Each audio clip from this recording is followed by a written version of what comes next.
வணக்கம். காலை நேர செய்திகள். முதலில் தலைப்புச் செய்திகள். ரணிலின் முக்கிய புள்ளிகளான ருவான் நவீன் அவுட், சஜித்துடன் இணைய பேச்சு.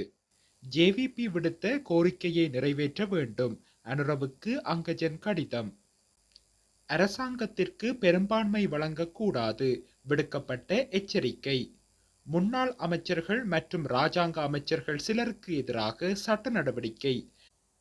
அரசுக்கு இருக்கும் சிறந்த மாற்று வழி, சஜித் பிரேமதாச கருத்து. 13வது அரசியலமைப்பு திருத்தம் தொடர்பில் பேச மறுத்த அனுர அரசாங்கம். IMFின் உயர்மட்ட குழு இன்று இலங்கைக்கு விஜயம்.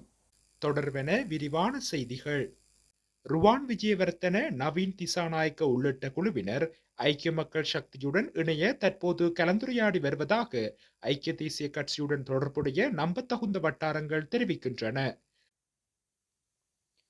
ஐக்கிய தேசிய கட்சியின் கம்பகா மாவட்ட ஒருங்கிணைப்பாளர் வருண ராஜபக்ஷ மற்றும் ஜட்டினுவர ஐக்கிய தேசிய கட்சி ஆசன ஒருங்கிணைப்பாளர் மகேஷ் சேனநாயக்க ஆகியோர் சஜித் பிரேமதாசவுடன் இணைந்தனர்.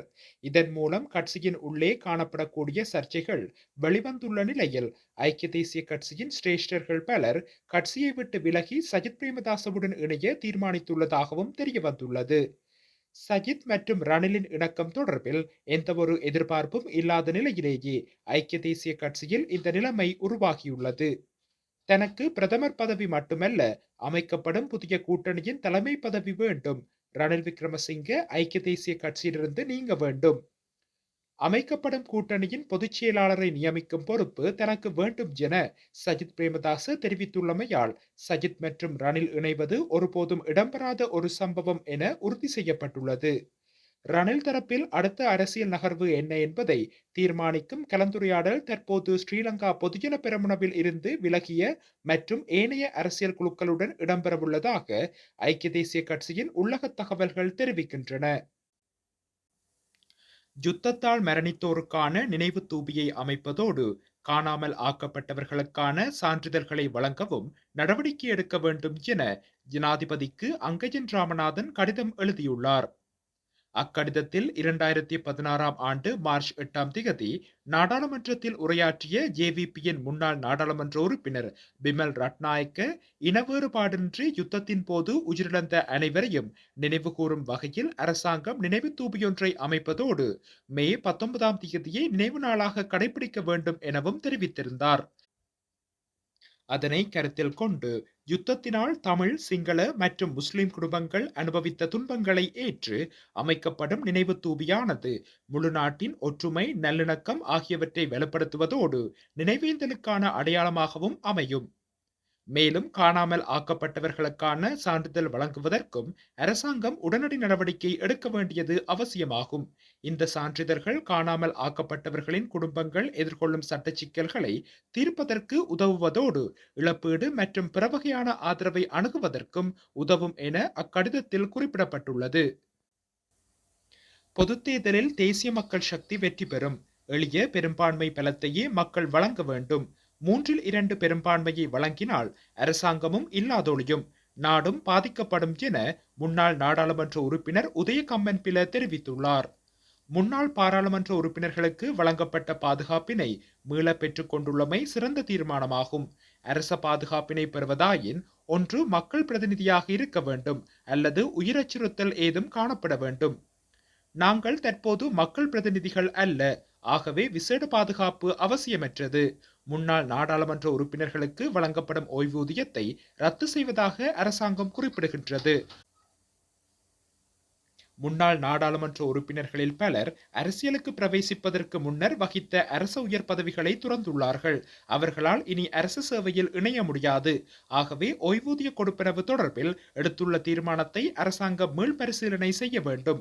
சஜித், ரணில் மற்றும் அவர்களை நம்பியுள்ள தரப்பினர் இடம்பெறவுள்ள பொதுத் தேர்தலில் படுதோல்வியடைவார்கள். முன்னாள் ஜனாதிபதி ரணில் விக்ரமசிங்கவுக்கு ஆதரவு வழங்கிய பொதுஜன பெரமுனவின் உறுப்பினர்கள் அரசியலில் பாரிய நெருக்கடிகளை எதிர்கொண்டுள்ளார்கள். இடம்பெறவுள்ள பொதுத் தேர்தலில் தேசிய மக்கள் சக்தி வெற்றி பெறும். மக்கள் எளிய பெரும்பான்மையை ஜனாதிபதிக்கு வழங்க வேண்டும். ஏனெனில் 3/2 பெரும்பான்மையை வழங்கினால் அரசாங்கமும் நாடும் இல்லாதொழியும். முன்னாள் ஜனாதிபதிகளான ஜி.ஆர். ஜெயவர்தன, மஹிந்த ராஜபக்ஷ மற்றும் கோட்டாபய ராஜபக்ஷ ஆகியோருக்கு மக்கள் 2/3 பெரும்பான்மையுடனான நாடாளுமன்றத்தை வழங்கினார்கள். இறுதியில் அரசாங்கம் பாரிய நெருக்கடிகளே தோற்றம் பெற்றன. ஆகவே எந்த அரசாங்கத்துக்கும் மக்கள் 2/3 பெரும்பான்மையை இனி வழங்கக்கூடாது என்றும் தெரிவித்துள்ளார். முன்னாள் அமைச்சர்கள் மற்றும் ராஜாங்க அமைச்சர்கள் மூவருக்கு அரசாங்க பங்களாக்கள் கையளிக்கப்பட்டுள்ளதாக தெரிவிக்கப்படுகின்றது. பொது நிர்வாகம், உள்நாட்டு அலுவல்கள், நீதித்துறை, மாகாண சபைகள், உள்ளூராட்சி மற்றும் தொழிலாளர் அமைச்சுக்களின் வட்டாரங்கள் இதனை தெரிவித்துள்ளன. 10 அமைச்சர்கள் மற்றும் ராஜாங்க அமைச்சர்கள் வீடுகளை கையளிப்பது தொடர்பில் விசாரணைகளை மேற்கொண்டுள்ளதாகவும் அந்த வட்டாரங்கள் தெரிவிக்கின்றன. அமைச்சர்கள் மற்றும் ராஜாங்க அமைச்சர்களுக்கு வழங்கப்பட்ட அரச பங்களாக்களின் எண்ணிக்கை 50 எனவும் கூறப்படுகின்றது. பொது நிர்வாகம், உள்நாட்டு அலுவல்கள், நீதித்துறை, மாகாண சபைகள், உள்ளூராட்சி மற்றும் தொழிலாளர் அமைச்சு அனைத்து அரசாங்க பங்களாக்களையும் உடனடியாக ஒப்படைக்குமாறு முன்னாள் அமைச்சர்கள் மற்றும் ராஜாங்க அமைச்சர்களுக்கு அண்மையில் அறிவித்திருந்தது. இதற்கமைய பங்களாக்களை ஒப்படைக்காத முன்னாள் அமைச்சர்களுக்கு எதிராக எதிர்காலத்தில் சட்ட நடவடிக்கை எடுக்கப்படும் என அமைச்சின் பேச்சாளர் தெரிவித்துள்ளார். ஐக்கிய மக்கள் சக்தியும் ஐக்கிய மக்கள் கூட்டணியும் மாத்திரமே நாட்டின் வங்குரோத்தை மாற்றியமைக்க தற்போதைய அரசுக்கு இருக்கும் ஒரே மாற்று வழியாகும் என முன்னாள் எதிர்க்கட்சி தலைவர் சஜித் பிரேமதாச தெரிவித்துள்ளார். நுண், சிறிய மற்றும் நடுத்தர தொழில் முனைவோர் எதிர்கொள்ளும் சவால்கள் பல உள்ளன. நாட்டுக்கு தீர்வுகளை வழங்கும் பொறுப்பு வெற்றி பெற்ற அணியினருக்கு போலவே தோற்கடிக்கப்பட்ட அணியினருக்கும் காணப்படுகின்றன. இந்த பொறுப்பை நிறைவேற்ற அனைவரும் தயாராக வேண்டும். மக்கள் எதிர்நோக்கும் பிரச்சனைகள் மற்றும் சவால்களுக்கு தீர்வுகளை வழங்கும் குழுவாக அவர்கள் மாற வேண்டும். வெற்றி பெற்றவர்களிடம் மட்டும் பொறுப்புகளை ஒப்படைப்பது வங்குரோத்தான நாட்டுக்கு ஏற்புடையதல்ல. இதற்காக அனைவரும் கைகோர்க்க வேண்டும். நாட்டை கட்டியெழுப்பும் வேலை திட்டத்தில் எதிர்க்கட்சி முன்னோடியான வேலை திட்டத்தை கொண்டிருக்கின்றது. அதிலிருந்து பின்வாங்க முடியாது. இந்நாடு அனைவருக்கும் சொந்தமானது. பிரச்சனைகளை தீர்க்கும் சக்தியாகவே ஐக்கிய மக்கள் சக்தி பொதுத் தேர்தலில் போட்டியிடுகின்றது. இந்த வெற்றி பொது வெற்றியாக அமைய வேண்டும் என்றும் அவர் தெரிவித்துள்ளார். மாகாண சபைகளுக்கு போலீஸ் மற்றும் காணி அதிகாரங்கள் வழங்கப்பட மாட்டாது என உறுதியளித்து ஜனாதிபதி தேர்தலில் போட்டியிட்ட அமைச்சரவை பேச்சாளர் அதிகார பரவலாக்கம் தொடர்பான அரசாங்கத்தின் கொள்கையை வெளியிடுவதை தவிர்த்துள்ளார். 13வது திருத்தம் தொடர்பில் அரசாங்கத்தின் நிலைப்பாடு என்னவெனவும் தமிழ் ஊடகவியலாளர் ஒருவர் சிங்கள மொழியில் எழுப்பிய கேள்விக்கு பதிலளிக்கும் போது, ஜனாதிபதி தேர்தலின் போது தேசிய மக்கள் சக்தியினால் முன்வைக்கப்பட்ட விஞ்ஞாபனத்தில் தேசிய பிரச்சினையை தீர்ப்பதற்கான விடயம் உள்ளடக்கப்பட்டுள்ளது. முதலாவது விடயம் கடந்த காலத்தில் இடம்பெற்றது ஜனாதிபதி தேர்தல். ஜனாதிபதி தேர்தலில் ஜனாதிபதி ஒருவர் தெரிவாகியுள்ளார். அரசாங்கத்தை அமைப்பதற்கு இப்போது நாடாளுமன்ற தேர்தல் ஒன்றுக்கு அழைப்பு விடுக்கப்பட்டுள்ளது. இந்த நாடாளுமன்ற தேர்தல் முடிந்த பின்னர் தான் அரசாங்கத்தை அமைக்கும் விடயம் இடம்பெறும்.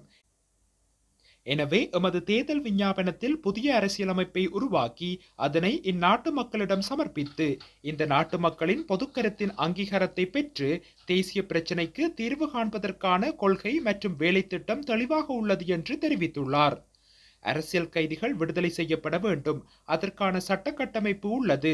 நீதி அமைச்சிடமிருந்து தேவையான அறிக்கைகளை பெற்றுக்கொண்டு அந்த விடயங்களை முன்னெடுப்பதற்கு நாங்கள் தயாராக உள்ளோம். எனவே நேற்றைய அமைச்சரவை கூட்டம் பிரதான விடயங்கள் குறித்தே இடம்பெற்றது. அனைத்து பிரச்சனைகள் குறித்தும் தீர்மானங்கள் மேற்கொள்ளப்படவில்லை. ஆனால் எதிர்காலத்தில் குறிப்பாக புதிய அரசாங்கம் செயல்முறையுடன் நாங்கள் நிச்சயமாக தீர்மானம் எடுப்போம் என்றும் அவர் தெரிவித்துள்ளார். சர்வதேச நாணய நிதியத்தின் உயர்மட்ட குழு ஒன்று இன்று இலங்கைக்கு விஜயம் செய்யவுள்ளது. அதன்படி நிதியத்தின் ஆசிய பசிபிக் துறையின் பணிப்பாளர் கிருஷ்ணா சீனிவாசன் தலைமையிலான குழுவினர் அக்டோபர் 4ஆம் தேதி வரை நாட்டில் தங்கவுள்ளனர். அவர்கள் ஜனாதிபதி அனுரகுமார திசாநாயக்க மற்றும் புதிய அரசாங்கத்தின் பொருளாதார நிபுணர்களை சந்திக்க உள்ளனர். இந்த விஜயத்தின் போது இலங்கையின் புதிய பொருளாதார அபிவிருத்திகள் மற்றும் சர்வதேச நாணய நிதியத்தின் ஆதரவுடன் இலங்கை பொருளாதார வேலை திட்டத்தின் கீழ் மேற்கொள்ளப்படும் பொருளாதார சீர்திருத்தங்கள் குறித்தும் கலந்துரையாட உள்ளதாக சர்வதேச நாணய நிதியத்தின் பேச்சாளர் ஒருவர் தெரிவித்துள்ளார்.